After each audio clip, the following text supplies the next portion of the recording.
আল্লাহর পয়গম্বর হাত দুইটা আসমানের দিকে দিয়া আল্লাহকে ডাক দিয়া কয়, রে মালিক, বিজয়ের মালিক তো একমাত্র আপনি। মুসলমান জীবনেও কোনোদিন সৈনিকের উপরে নির্ভর করে যুদ্ধে বিজয় লাভ করে না। মুসলমান কোনোদিন ঘোড়া উটের উপরে তলোয়ারের উপরে নির্ভর করে মুসলমান বিজয় লাভ করে না। আল্লাহ, আপনি যদি আমাদেরকে বিজয়ের মালা গলায় পরাইয়া দেন, ওই কাফের বেদিন কোনোদিন আমাদেরকে দুনিয়া থেকে ধ্বংস করতে পারবে না। আল্লাহর পাকের কুদরত, পয়গম্বর দোয়া করতে করতে এরকম দাঁড়ায় গেছে, নবীর বগল পর্যন্ত দেখা গিয়েছে। একজন সাহাবী ডাক দিয়া কয়, আমরা নিশ্চিত হয়ে গেলাম। বলে কেন? বলে এই যুদ্ধের ময়দানে আমরা বিজয় লাভ করেছি, তাতে বিন্দু পরিমাণ কোনো সন্দেহ নাই। চিৎকার মেরে বলেন আল্লাহু আকবার। বলে কেন? বলে তাকাইয়া দেখ, মুহাম্মদুর রাসূলুল্লাহর দোয়া আল্লাহ ফিরিয়ে দিবে না। চিৎকার মেরে বলেন আল্লাহু আকবার। মুসলমান এই পর্যন্তই ক্ষান্ত নয়। একজন সাহাবী হযরত ওবাদা রাদিয়াল্লাহু তাআলা নবীর অবস্থা দেখে ওবাদা ডাক দিয়ে কয়, পয়গম্বর আপনি কিসের চিন্তা করেন? বলে আমাদের সার্বিক অবস্থা বেশি ভালো না। এই সাহাবী ডাক দিয়ে কয়, নবী, আমি আপনার সামনের দিক দিয়া, আমি আপনার পিছনের দিক দিয়া, আমি আপনার উপরের দিক দিয়া, আমি আপনার নিচের দিক দিয়া, সর্বদিক থেকে ওবাদা আপনাকে সেভ করার জন্য, মুসলমানদের বিজয়ের জন্য যুদ্ধ করবে। চিৎকার বলেন আল্লাহু আকবার।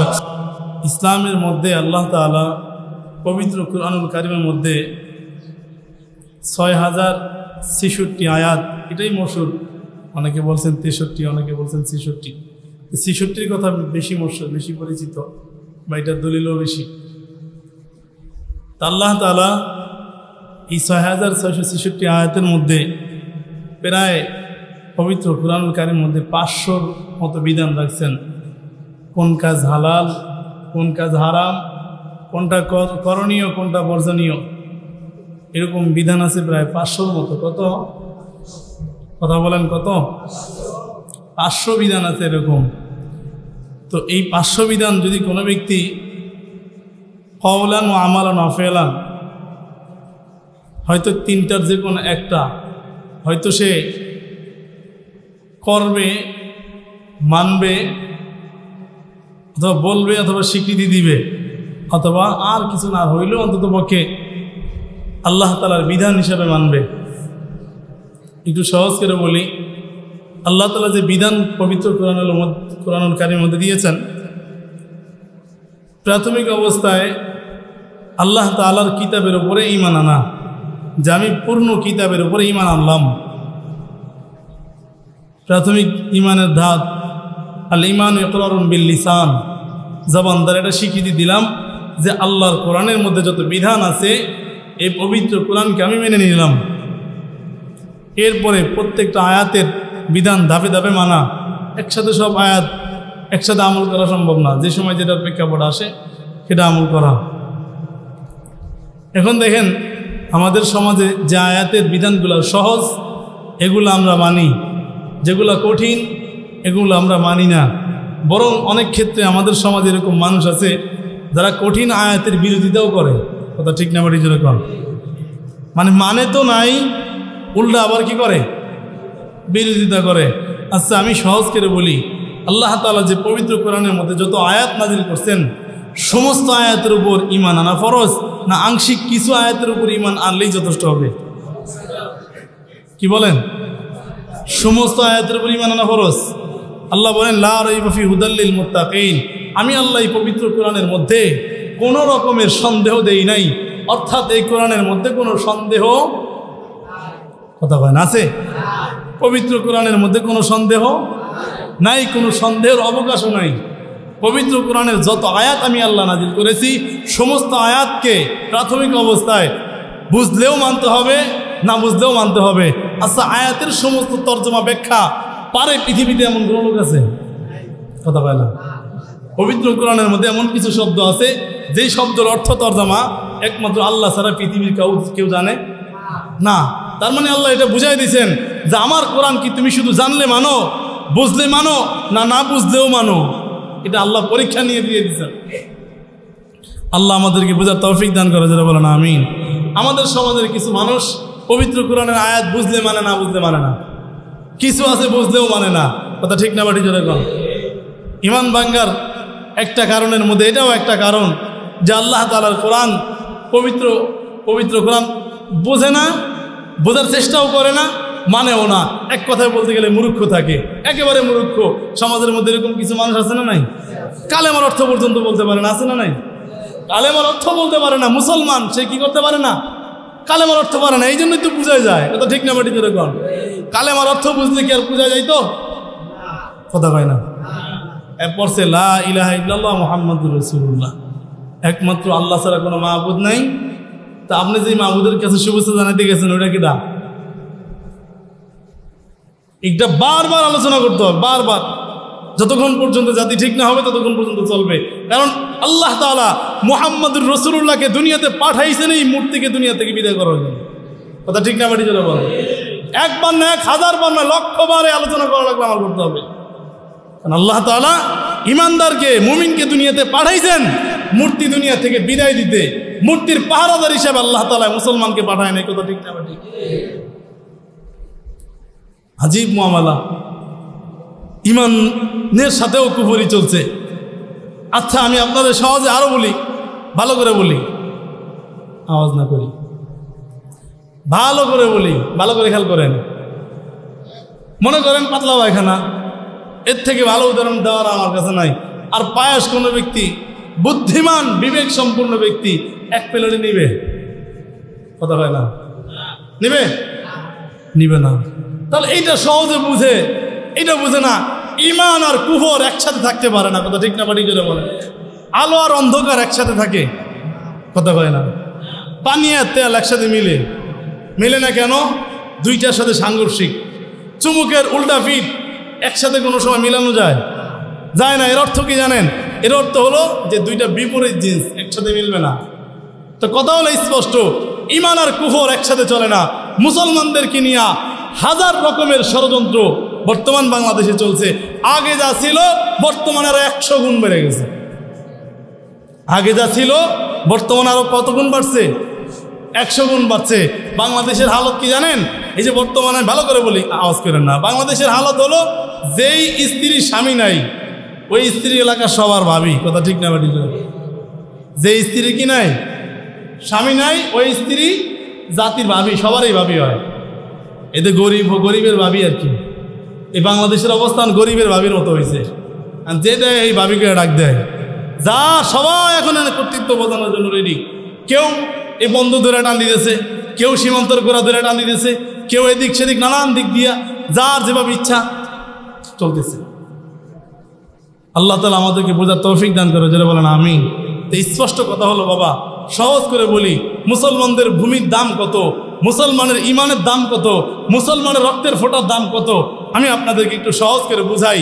এই দুনিয়ার মধ্যে একদিন আসছি, এটা যেমন সত্য, দুনিয়া থেকে চলে যাইতে হবে, এটাও তেমন সত্য। কথা ঠিক না বাড়ি জোরে বলেন? মুসলমানের 1 ইঞ্চি, হাদিসের মধ্যে স্পষ্ট করে রাসূল সাল্লাল্লাহু আলাইহি সাল্লাম বলেন, যদি কোনো ব্যক্তির মনে করেন আপন 2 ভাই অথবা এলাকার পাড়া প্রতিবেশী ন্যায়ভাবে নিজস্ব জমি একজনে জোর করে নিয়ে যেতেছে, নিজের জমি, হক জমি, নিজের বাবার জমি অথবা নিজের একেবারে সত্য দলিলের কোরআনের ভিত্তিতে জমি, যার মধ্যে বিন্দু পরিমাণ কোনো জাল নাই, ভেজাল নাই, এই জমি নিয়ে দ্বন্দ্ব লাগছে, সেক্ষেত্রে মাজলুম মারা গেছে, জালেম মেরে ফেলাইছে। হাদিসের মধ্যে স্পষ্ট রাসূল বলেন, যে ব্যক্তি মাজলুম হইল ইচ্ছাকৃতভাবে, যাকে হত্যা করা হইল, যে হত্যার মতো এরকম অপরাধ সে করে নাই, যদি কোনো ব্যক্তিকে অন্যায়ভাবে হত্যা করা হয়, তাহলে এই ব্যক্তিও হাসরের ময়দানে আল্লাহ তাআলা তাকে শাহাদাতের মর্যাদা দিয়ে বিনা হিসাবে জান্নাতি বানিয়ে দিবেন। কারণ সে জুলুম করে নাই, সত্যের উপরে ছিল, সত্যের উপরে থাকতে গিয়া এই বান্দার মৃত্যুবরণ করতে হয়েছে। স্পষ্ট কথা আরো সহজ করে বলি, যদি কোনো ব্যক্তি ঈমান বাঁচানোর জন্য নিজের জীবন পর্যন্ত দিয়ে যায়, আল্লাহ তাআলা এই ব্যক্তিকে বিনা হিসাবে জান্নাতের মালিক বানাই দিবেন। যদি কোনো ব্যক্তি ঈমান বাঁচাবার জন্য, নিজের ইজ্জত বাঁচাবার জন্য যদি কোনো মায়ের দুনিয়া থেকে বিদায় হয়ে যায়, আল্লাহ তাআলা এই মাকেও হাসরের ময়দানে শাহাদাতের মর্যাদা দিয়া বিনা হিসাবে জান্নাতের মালিক বানাই দিবেন। মুসলমানের ভূমির দাম কত? আজকে মুসলমানদের ভূমিকে নিয়েও নানান তামসা চলছে। আমি আপনাদেরকে সহজে বলি, শুধু আমরা একা আমল করব আর সবচেয়ে দিক দিয়ে আমাদের কোনো চিন্তা ভাবনা নাই, যা মনে তা হোক, আমাদের কোনো চিন্তা ভাবনা নাই, এটা ইসলাম না। অন্তত পক্ষে মুসলমানদের ভূমি যেন ঠিক থাকে, এই জন্য আল্লাহর কাছে দোয়া করাও জরুরি। দরকার আছে না নাই? কথা বলেন, দরকার আছে না নাই? দোয়া করাও দরকার আছে। কারণ আপনার ঘর যদি ঠিক না থাকে, আপনার জায়নামাজ যদি ঠিক না থাকে, ওখানে ইবাদত করে মজা পাবেন না। কথা ঠিক না বাড়ি করে বলেন। আপনার মসজিদ যদি ঠিক না থাকে, আপনার মাদ্রাসা যদি ঠিক না থাকে, মুসলমানদের ভূমি যদি ঠিক না থাকে, সেখানে নামাজ পড়াও না নিরাপদ হবে না, কোনো কিছুই আপনি নিরাপদ থাকতে পারবেন না। আল্লাহ তাআলা আমাদেরকে বুঝার তৌফিক দান করে জোরে বলেন আমিন। এই জন্য আল্লাহ তাআলা কোরআনের মধ্যে বলেন, ইন্নাল্লাহা আশতারা মিনাল মুমিনিনা আনফুসাহুম বিআন্না লাহুমুল জান্নাহ। হ্যাঁ মুমিন, তুমি তোমার জান এবং মাল যদি আমি আল্লাহরে দিয়ে দাও, আমি আল্লাহ বিনিময় তোমাদেরকে জান্নাতুল ফিরদাউসের মালিক বানাই দিব। জোরে কোন সুবহানাল্লাহ। আল্লাহ বলেন, হ্যাঁ মুমিন, তুমি তোমার জান এবং মাল যদি আমি আল্লাহরে দিয়ে দাও, আমি আল্লাহ বিনিময়ে তোমার জান্নাতের মালিক বানাইয়ে দিব। এখন ইমানদারের কাজ হলো, ইমানদার আল্লাহকে জান এবং মাল দিয়ে দিবে। আল্লাহ বিনিময় ইমানদারদেরকে হাসরের ময়দানে বিনা হিসাবে জান্নাতের মালিক বানাই দিবে। এ বাবা, ঈমান টিকে রাখার জন্য জান এবং মাল আল্লাহর রাস্তায় সাহাবায়ে কেরাম কি পরিমাণ দিয়েছেন। আমি কথা বলতে গেলে সাহাবায়ে কেরামের নজরিয়া পেশ করি, ভালো করে বুঝেন।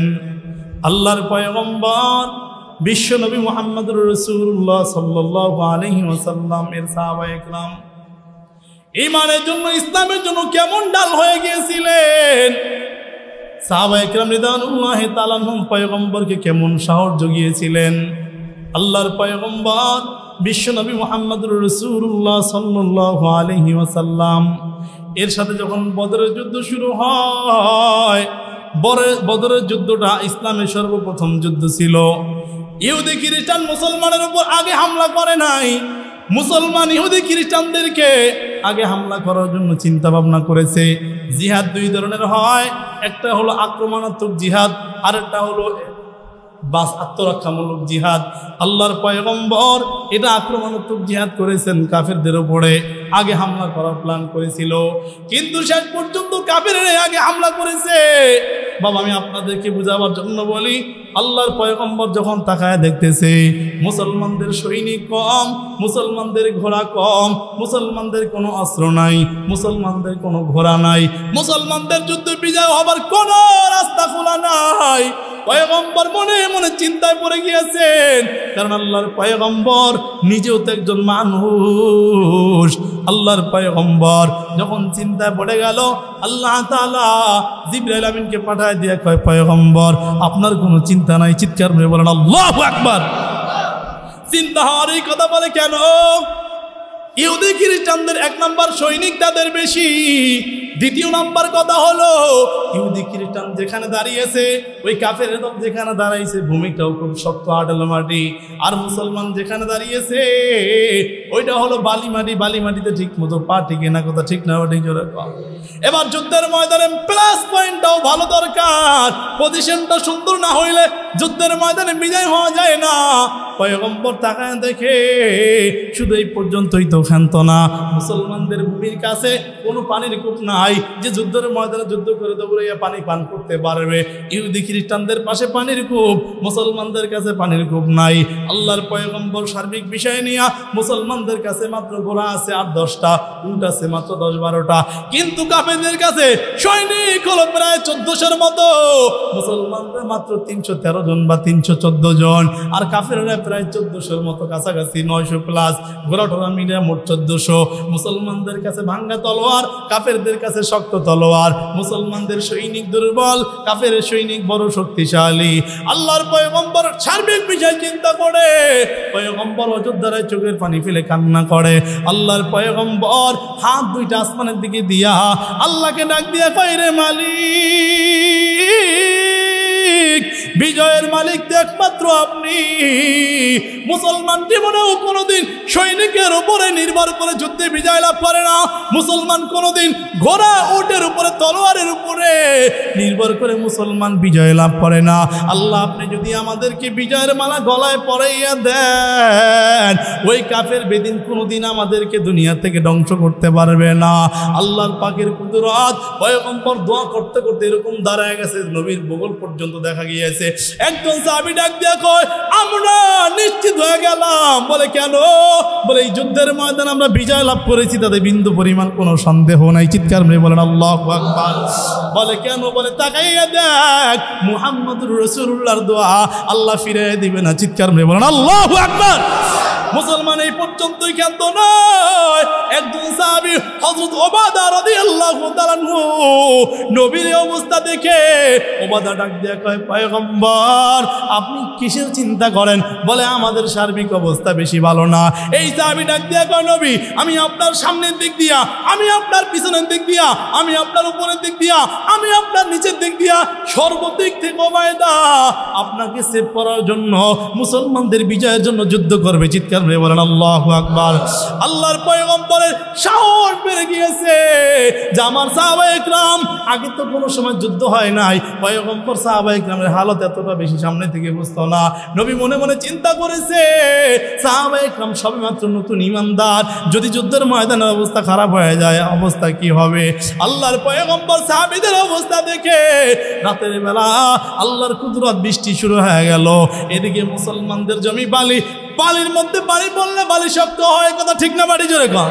এবার বালির মধ্যে পানি পড়ে বালি শক্ত হয়ে গেল, মুসলমান দাঁড়ায় ভালো সুবিধা করতে পারে। আর আটলা মাটিতে বেশি পানি হইলে ওইটা কেদা হয়ে যায়, কথা ঠিক না? বাড়ি জোরে কর। রাতের বেলা বৃষ্টি হইল, সকালবেলা মুসলমানদের সাথে কাফেরের সাথে যুদ্ধ হয়। মুসলমানদের বিজয়ের ডঙ্কাটা কি জানো? মুসলমান কাফেরের 70 জনের হত্যা করে ফেলেছে। চিৎকার করে বলেন আল্লাহু আকবার। কাফেরের 70 জন হত্যা করে ফেলেছে, আবার 70 জনকে বন্দী করে ফেলেছে।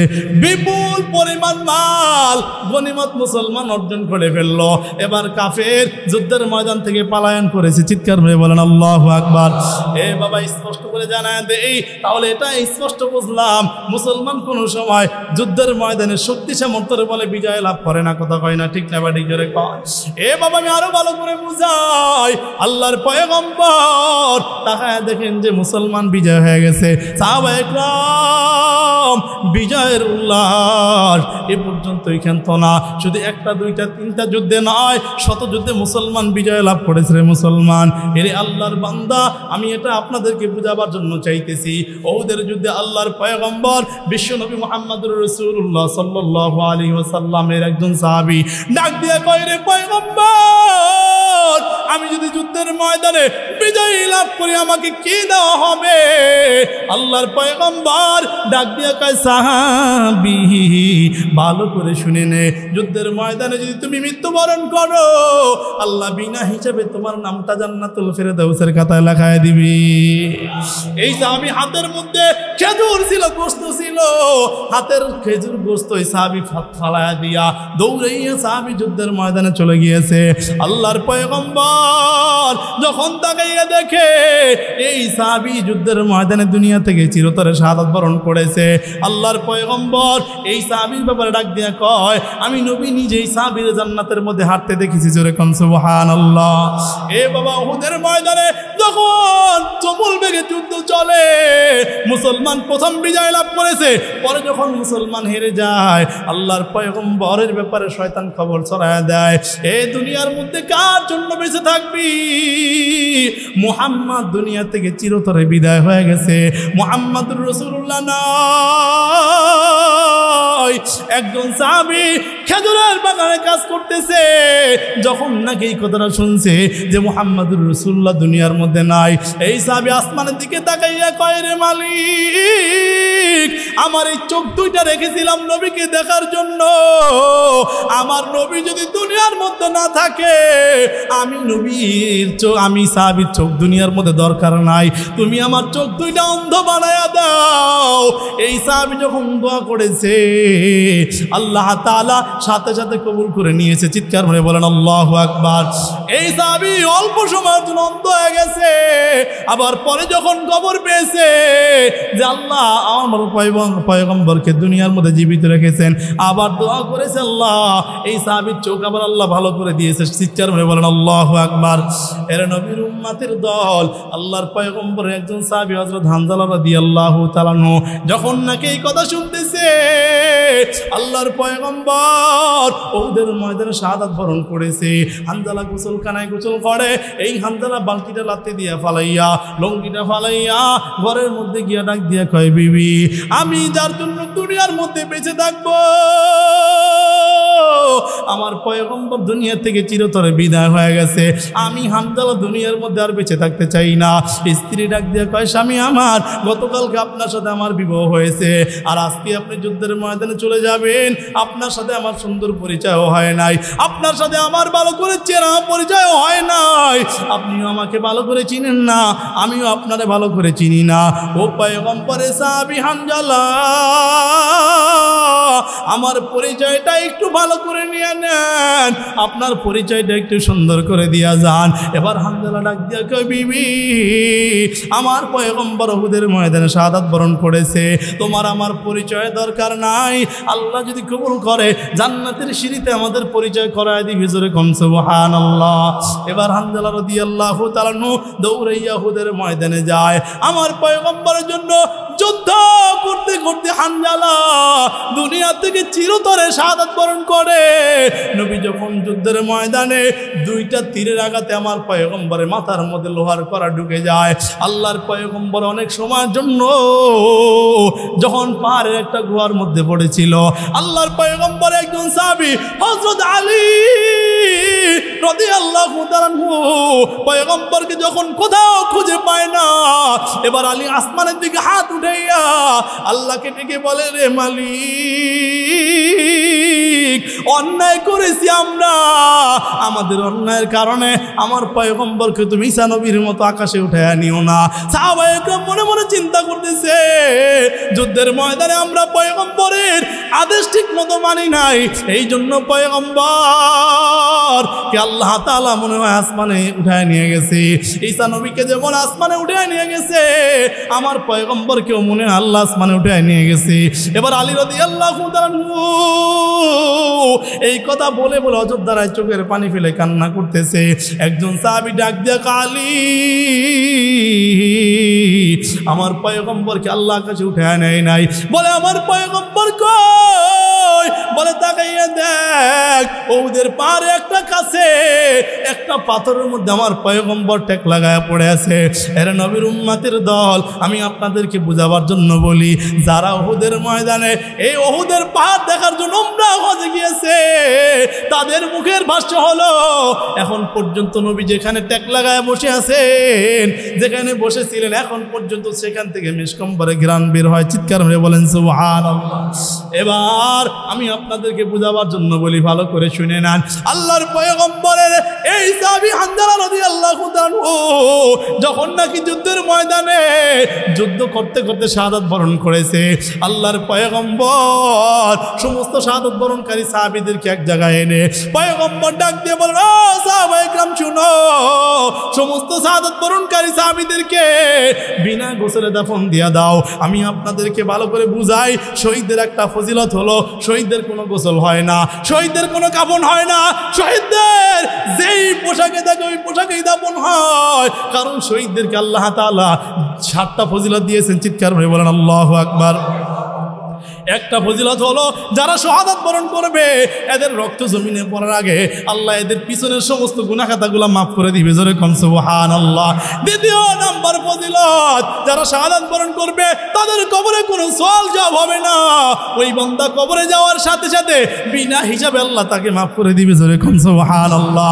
শহীদের আর একটা ফজিলত হলো, যত বান্দা যত আমল করা হোক 30,000 বছর কবরে ঘুমানো ছাড়া ওই বান্দাকে আল্লাহ হাশরের ময়দানে উঠাবে না, কিন্তু শাহাদাত বরণ করনেওয়ালা বান্দাকে আল্লাহ তাআলা কবরের মধ্যে 30,000 বছর রাখবে না।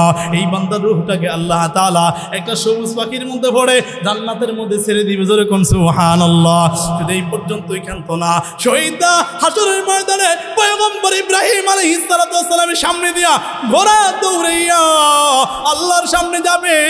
ছোট্ট ছোট্ট বাচ্চাগুলা বলবে, এরা কারা? এরা ঘোড়া দৌড়িয়ে নবীর সামনে দিয়ে যায়, এদের সাহস তো কম না।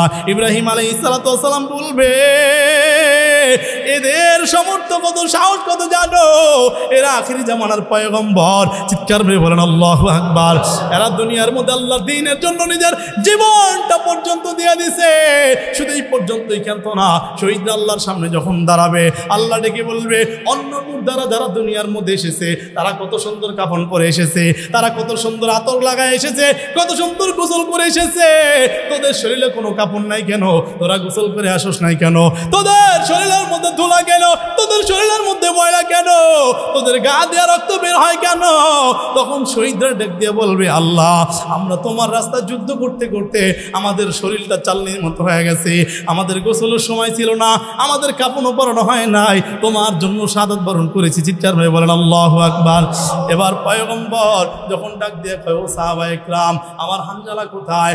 এবার পয়গম্বর সাহাবায়ে কিরামদেরকে যখন ডাকছেন, ডাক দেওয়ার পর তাকাইয়া দেখে হযরত হানজালা রাদিয়াল্লাহু তাআলা আনহু।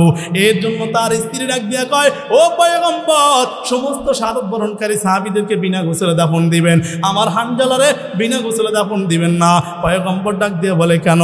বলে আপনি যখন বলেছেন, যখন আপনার হানজালা শুনেছে আপনি যুদ্ধের ময়দানে শাহাদাত বরণ করেছেন, আপনার হানজালা দেরি করে নাই, গোসলখানায় গোসল করতেছিল। এই হানজালা ডাক দিয়ে কয়, যেই নবীর জন্য আমি ইসলাম গ্রহণ করলাম, যেই নবীর জন্য আমি হানজালা সাহাবীদের তকমা পাইলাম, সেই নবী যদি দুনিয়াতে না থাকে, আমি হানজালাও দুনিয়ার মধ্যে বেঁচে কোনো লাভ নাই। আপনার হানজালা যুদ্ধের ময়দানে তরবারি নিয়ে গিয়েছে। এই হানজালা গতকালকে রাত্রে আমার সাথে বাসর হয়েছে। হানজালা সকালবেলা জুনুব অবস্থায়, গোসল ফরজ অবস্থায় যুদ্ধের ময়দানে যুদ্ধে গিয়ে গিয়েছে। এই হানজালা এখনো পবিত্র না, হানজালা নাপাক। যারা যুদ্ধের ময়দানে ছিল তারা হয়তো পবিত্র, হানজালা পবিত্র না। ও পয়গম্বর, আপনার হানজালার আপনি বিনা গোসলে গোসল না দিয়া, আপনার দাফন না দিয়া, আপনার হানজালারে গোসল দিয়া দাফন দিবেন। আল্লাহর পয়গম্বর ডাক দিয়ে কয় সাহাবায়ে কিরাম শুনো, হানজালার জন্য গরম পানির ব্যবস্থা করো। আল্লাহ তাআলা জিবরাইল আমিনকে পাঠায় দিয়ে কয় ও পয়গম্বর, যেই হানজালা দিনের জন্য নিজের জীবন দিয়ে দিছে, আপনার মহাব্বতে আপনাকে ভালোবেসে ইসলামের জন্য যেই হানজালা নিজের জীবন পর্যন্ত দিয়ে দিল, ও পয়গম্বর, ওই হানজালার গোসল দুনিয়া সাধারণ কোনো পানি দ্বারা হবে না। আল্লাহ তাআলা জান্নাতের পানি দিয়ে হানজালার গোসল দিয়ে দিছে। জোরে কোন সুবহানাল্লাহ। এবার একজন সাহাবী ডাক দিয়ে কয়, আমি নবীর কাছে গিয়া থেকে একটু দূরে গিয়ে হানজালার মাথার কাছে গিয়ে তাকায় দেখি সবেমাত্র গোসলের পানিগুলা টপ টপ টপ টপ করে ফোটা ফোটায় জমিনের মধ্যে গড়ায় গড়ায় পরে। জোরে কোন সুবহানাল্লাহ। এ বাবা, আমি লম্বা কথা দ্বারা আমি আপনাদেরকে একটা জিনিস বুঝাইতে চাইতেছি। এই বাংলাদেশটা তো সাধারণ একটা ভূমি না। এই বাংলাদেশের অনেক মানুষ চলে যায়, আবার বাংলাদেশের মধ্যে অনেক মানুষ আসে। এর একটা কথা হলো, আল্লাহর পয়গম্বর হাদিসের মধ্যে জানাই দিছে, শেষ জামানায় বাংলাদেশের মধ্যে, হিন্দুস্তানের মধ্যে একটা যুদ্ধ হবে, যেই যুদ্ধের মধ্যে বড় ভয়াবহ অবস্থা হবে। মুসলমান 3 ভাগে বিভক্ত হবে। কয় ভাগে? মুসলমান 3 ভাগে বিভক্ত হবে। এই 3 ভাগের মধ্যে 1 ভাগ ডাইরেক্ট কুফারদের সাথে চলে যাবে, 1 ভাগ হিন্দু মালাউনদের সাথে চলে যাবে, আর থাকে 2 ভাগ। কয় ভাগ থাকে? ভালো করে বলি, ভালো করে একটা জিনিস বুঝাবার জন্য বলতেছি। আর থাকে 2 ভাগ। 1 ভাগ সরাসরি তাদের বিপক্ষে যাবে, থাকে আর 1 ভাগ বাকি। কথা ঠিক না বাড়ি জোরে বলেন। আর 1 ভাগ হলো মুনাফিক। এই মুনাফিকরা মুসলমানদের সাথেও থাকবে, কাফেরদের সাথেও থাকবে, মুসলমানদেরও গোলামি করবে, কাফেরদেরও গোলামি করবে। এই মুনাফিক সমাজের মধ্যে আছে না নাই? কথা কয় না, আছে না নাই? এই মুনাফিকগুলা এই বাংলাদেশের পবিত্র ভূমিকে গোপনে গোপনে কুফারদের কাছে দেওয়ার জন্য সব চুক্তিপত্র রেডি করতেছে। এরে বাবা, আমি আপনাদেরকে বুঝাবার জন্য বলি, ভালো করে শুনে নেন। এ বাবা, আমি আপনাদেরকে ভালো করে বুঝাবার জন্য বলি, একজন মুসলমান মা এর ইজ্জতের দাম কত, একজন মুসলমান বোনের একজন ইজ্জতের দাম কত, আমি আপনাদেরকে ভালো করে বোঝাই। ভারতবর্ষে একজন বীর যোদ্ধা এসেছিল, নাম হলো মোহাম্মদ বিন কাসেম। স্পেন থেকে ভারতবর্ষের মধ্যে এসেছিল। কেন এসেছে এটা কেউ খবর রাখে না। সবাই কয় ভারতকে বিজয় করার জন্য এসেছিল। একজন মুসলমান গরিব, একজন গরিব মেয়ের ইজ্জত রক্ষা করার জন্য হাজার হাজার লক্ষ লক্ষ সৈনিক নিয়ে ভারতবর্ষের মধ্যে এসেছিল। আল্লাহ, একজন বোনের ইজ্জতের দাম কত? আসমানের জমিনের থেকে এই পৃথিবী এক পাল্লা ওজন দিলেও একজন বোনের ইজ্জতের দাম হবে না। আজকে আমার মুসলিম বোনেরা নিজের ইজ্জত সম্মান লম্পট বদমাশ বেহায়াদের হাতে কথায় সাধারণ দুইটা মিষ্টি কথায় 2 প্যাকেট বাদামে আজকে নিজের ইজ্জত পর্যন্ত বিলিয়ে দিতেছে। কথা ঠিক না বাড়ি জোরে বলেন। এ বাবা আমি স্পষ্ট করে জানায় দে, ভালো করে বুঝাই রে বাবা, এটা একটা ধ্বংস মিশন। মুসলমানদের তাহজিব তামুদ্দনকে, মুসলমানদের আকীদাকে, মুসলমানদের ইসলামকে, মুসলমানের দাড়িকে, মুসলমানের টুপিকে ধ্বংস করে দেওয়ার একটা মিশন চলছে নারী দিয়া। এই বাবা এই পর্যন্তই ক্ষান্ত নয়, গত কয়েক বছর আগে চট্টগ্রাম হাইকোর্টের সামনে একজন মুসলিম আইনজীবী আলিফকে কোবায় কোবায় হত্যা করেছে, প্রায় টুকরো টুকরো করে ফেলেছে। গতকালকে একজনকে গুম করে নিয়েছে। এইভাবে শত শত হাজার হাজার উলামা ইকরামদেরকে আবার সেই একই মিশনে গুম করার জন্য নেমেছে রে বাবা। আমি আপনাদেরকে এটা বুঝাবার জন্য বলি, এই সমস্ত ইসলাম থেকে সাবধান। কথা ঠিক না বাড়ি জোরে বলেন। স্পষ্ট করে একটা কথা জানাই দেই, এরকম জালেম বদমাশদেরকে বাংলাদেশে জায়গা দিবে না কারা কারা? আল্লাহু আকবার, জোরে বলেন আল্লাহু আকবার। ইসকনের ঠিকানা এই বাংলায় হবে, কথা বলেন না কেন? ইসকনের ঠিকানা জোরে বলেন এই বাংলায় হবে না। ইসকনের ঠিকানা, ইসকনের ঠিকানা, ইসকনকে নিষিদ্ধ করতে হবে, করতে হবে। ইসকনকে নিষিদ্ধ, ইসকনের ঠিকানা। হাত সোজা করে বলেন নারায়ে তাকবীর, নারায়ে তাকবীর। আল কোরআনের সৈনিকেরা নারায়ে তাকবীর, আল কোরআনের আলো, ইসলামের শত্রুরা। ভালো করে খেয়াল করেন, আজকে প্রত্যেকটা মুসলমানদের ঘরে ঘরে এই ইসকনের ঠিকানা ঢুকানোর জন্য চেষ্টা করতেছে। তাদের মূল টার্গেট হলো এই বাংলাদেশকে তারা ভারতের হাতে তুলে দিবে। এটা কি আপনারা দিবেন? কথা কয় না। তবে স্পষ্ট করে জানাই দেই, এই বাংলাদেশে ব্রিটিশ আসছিল, পারে নাই। কথা ঠিক না বাড়ি জোরে বলেন। পাকিস্তানের আসছিল, পারে নাই। কথা ঠিক না বাড়ি জোরে বলেন। মালাউনরাও চেষ্টা করতেছে, পারতেছে না। স্পষ্ট সর্বশেষ কথা হলো এই ভূমিটা গজওয়াতুল হিন্দের ভূমি। কথা ঠিক না বাড়ি জোরে বলেন। এখানে এক ভাগের কথা বলছিলাম যে মুসলমানদের সাথে থাকবে, যারা মুসলমানদের সাথে থাইকা জানটা আল্লাহর জন্য দিবে, আল্লাহ তাআলা তাদেরকে হাশরের ময়দানে বিনা হিসাবে জান্নাতের মালিক বানায় দিবে। मुसलमान दुनिया मध्य आशे नाई फना फिल्ला का तेहमे बका का राज मुजवार है, जिसे मरना नहीं आता उसे जीना नहीं आता। मुसलमान दुनियार मध्य এটা বাঘের বাচ্চা, থাকলেও বাঘ মরলেও বাঘ। হাতি মরলেও লক্ষ টাকা, বাঁচলেও লক্ষ টাকা। কথা ঠিক না বাড়ি জোরে বলেন। যে কথাগুলো বললাম আল্লাহ তাআলা সর্বদা আমাকে এবং সবাইকে আমল করার তৌফিক দান করেন। যারা সুন্নাত পড়েন